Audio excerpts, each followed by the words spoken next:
Welcome back to the SEZ Fireside Chats, the podcast where we explore how Jamaica's special economic zones are transforming the business landscape. I'm your host, Michael Montague Jr., Manager for Business Development at the Special Economic Zone Authority. In this episode, we go beyond the theory to examine how special economic zones are working in practice. Joining me in this discussion with a wealth of knowledge and experience in SEZ investment generation, facilitation, and support is our Senior Director for Business Partner and Support Services, Mrs. Licia Grant Mullings. Licia, how are you? I'm doing well, thank you for asking.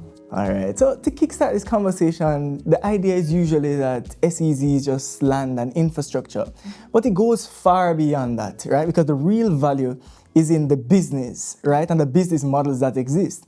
Now, to kick us off, tell us some of those business models and what makes SEZ attractive.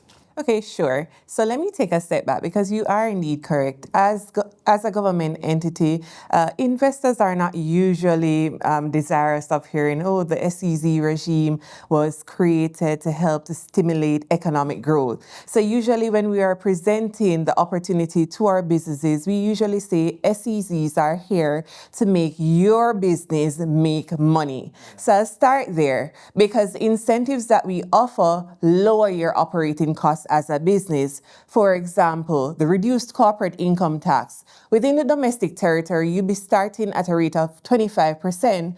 However, with the SEZ starts at 12.5%. And then there is a zero rating on your value-added taxes, your customs duty, exemption, things of those nature would usually lower your operating costs. So we see that as a value first and foremost.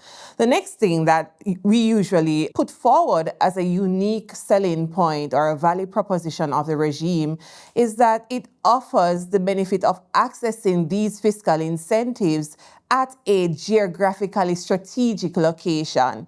So we find the type of activities that are coming into the regime ranges from BPOs or shared services, logistics to include warehousing, assembling, distribution, and agro-processing. And these are the areas that we see key successes lying within Jamaica's SEZ regime. That's not to say that we don't have other successful businesses, but the volume of success that we've seen so far based on the makeup of our stakeholder base lies within those three areas.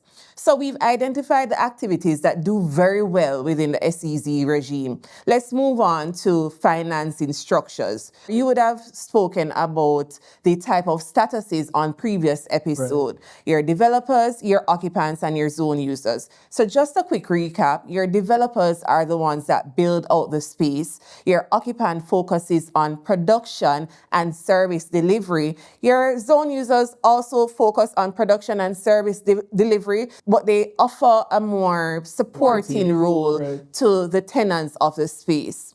So let's go back to the financing model. So we found that our developers are usually the ones that invest the most. So the big question is, what about my return on investment? How can I finance this? And we do have case studies within Jamaica's SEZ regime currently that focuses on, that have seen our developers doing IPOs to raise capital for their business. We have others that are using their SEZ assets, the building, land, etc., as a rate, right? We have our private equity and investment firms that are looking at SEZs as an option to provide sustained income. And so as a developer, you have multiple options to raise capital, and you also have multiple options to liquidate yourself because you do have the option to sell. One key thing, though, is that if you have developed your zone and you are moving into liquidating your asset, it must mean that the zone continues as a going concern. So you can handpick the type of purchases you want because there are pension funds, rates that are out there that are looking for assets that will give them that sustained and guaranteed income. All right, listen, so in mentioning pension, a few years ago, the law was changed to allow for investment in venture capital and private equity of up to 5% Explain how that would tie into SEZ. So that's a very interesting trend that we've been seeing. So you see businesses come to you and say, hey, we want to maybe sell and lease back. So we've been seeing that the SEZ has been a model that these pension funds or these private equity firms partaking in order to support a sustained income revenue stream. One of the things that I wanted to take the opportunity to highlight is that our developers have so many options. They can build and sell to whomever. They can build, sell, lease back, which if you want to have a bit of liquidity, a bit of liquidity and also manage your funds moving forward. That's another interesting one. We have build, sell, and property manage. So they may sell it, but they may still property manage the SEZ asset. And there is build and operate in, which is a single entity developer. It's a very interesting model. Yeah. It has shown success, and the uptick for it has been significant. The other thing that we want to look on is an occupant. An occupant focuses on production and service delivery. Now, we've seen instances where fiscal incentives have reduced their operating costs to as much as 35%. And it's spread across the different incentives that are there. So if you're in the business of producing or giving service delivery, here is an opportunity for you. And our zone users, of course, they benefit from being in the zone, right, having access to the market. And we have a very good example of that. 76 RHR, it's one of our SEZs that have an occupant in the space, but have several zone users that are benefiting not just from the physical location of being on Reddy's Road, but also the access to the market because of the occupant that sits in that space. So that's a very good example of how zone users could maximize the benefit of sitting in a special economic zone. Let's take another look at another model, the clustering. We have Barnet Tech Park, which has several iterations of different companies owning different parts of that technology park, but they're clustered. They focus mainly on BPO shared services.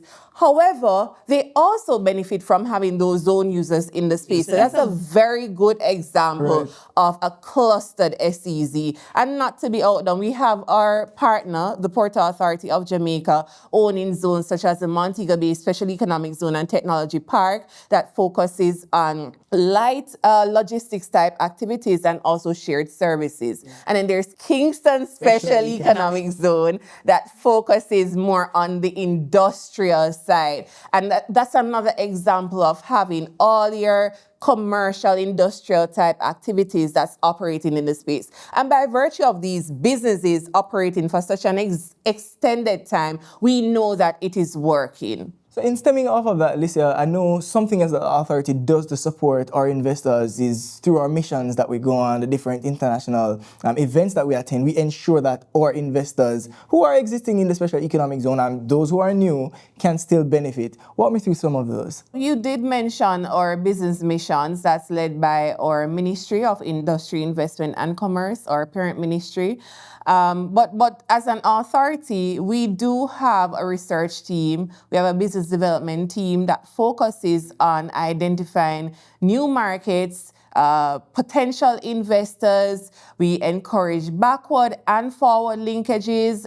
We do have a framework that supports MSME as well, because that's another point that I'd also take the opportunity to clarify. There is the understanding that SEZ is just for FDIs or large companies. Sure, FDIs do see the benefit in it because Jamaica, based on where it's located, offers some strategic geographical positioning. And so for foreign investors who are interested in nearshoring or using Jamaica as a logistics hub, then SEZ regime makes sense for them. Yeah.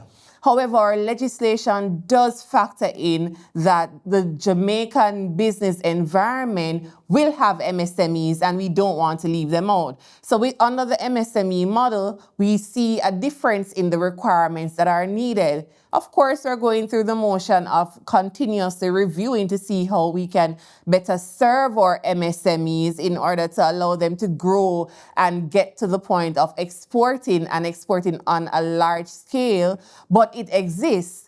And our local investors generally do have that opportunity. If you are an existing company and you have ideas surrounding a new product or a new service that you would want to carry out, then you can consider SEZ, notwithstanding the zone establishment period.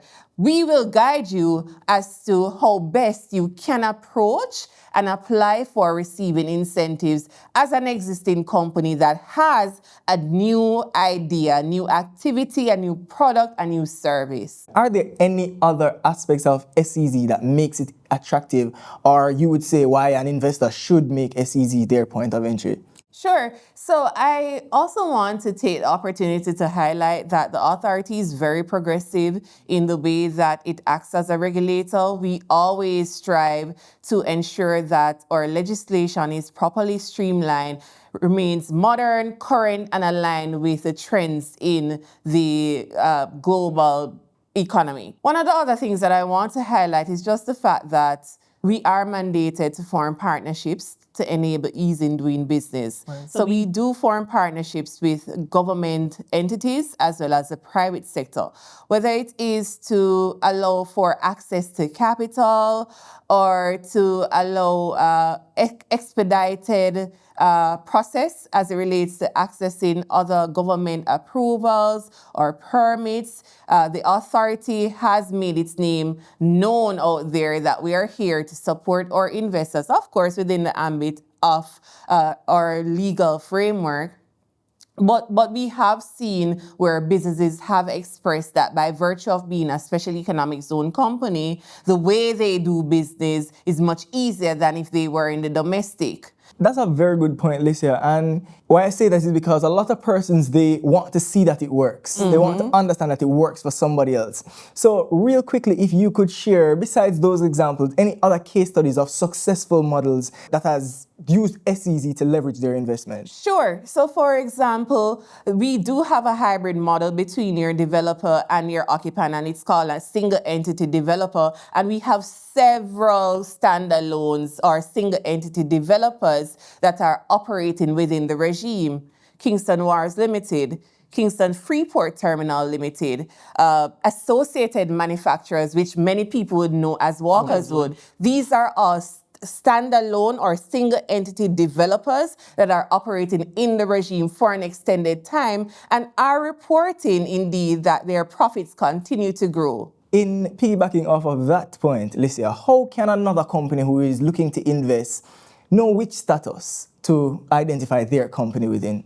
Sure. So the first thing that we usually ask is, what type of activity are you interested in doing? Right. If you are in the business of real estate management and development, then it's pretty simple. You're applying for a developer status. You maybe have some land somewhere that you want to develop and you want to designate it as a special economic zone just to have some sustained income coming in. All right, so that's straightforward.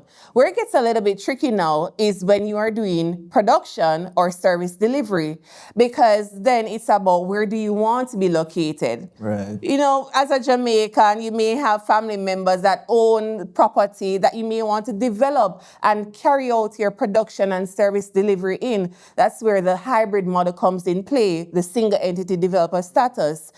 However, if you're interested in being amongst others that operate as a special economic zone and within a zone, then that's where you apply for an occupant status. The other important thing to note is whether you are already operational. As you are aware, Michael, and maybe some of our listeners would not be aware of, we do have a zone establishment period that ends next year, August. During that zone establishment period, existing companies are not allowed to apply for, be approved, and receive access to the incentives that were discussed in the earlier podcast. However, they may accept tenancy in a zone and operate as a zone user. Right. And again, what that allows is the ability to access the market. And there's one misconception that we maybe need to clarify. As a zone user, you're not prohibited from applying for other government incentives. So it's about doing your research and thinking about what works for your business. So those are the questions that I would ask from the get-go, in order to determine the next best steps for these companies. And I want to implore anybody who wants to know a little bit more about SEZ, who knows some but still needs clarity, to feel free to reach out to us at 876-619-7392 or email us at bdev@jseza.com. So Licia, just to top things off for an investor who perhaps might just be on the fence about something, they're not sure how to move forward, what would be your final word based on what we've discussed so far as to how they should move forward? One of the things that I would normally say is come to the authority very early. We do have extensive facilitation efforts that oftentimes investors have the perception that because you're an authority, there isn't any facilitation that takes place. However, within our legislation, it does provide for the authority to carry out investment facilitation and promotion activities for investors. So come to us very early so that we can guide you and give suggestions as to what could work for the regime and what you may have to explore other government incentives for. The other thing is you have to know what your markets will be like. SEZ, while there isn't any prohibition with you distributing or serving the domestic market, it works very well for export-focused companies. As a country, our thrust over the last couple of years is to increase exportation and explore new markets outside of Jamaica.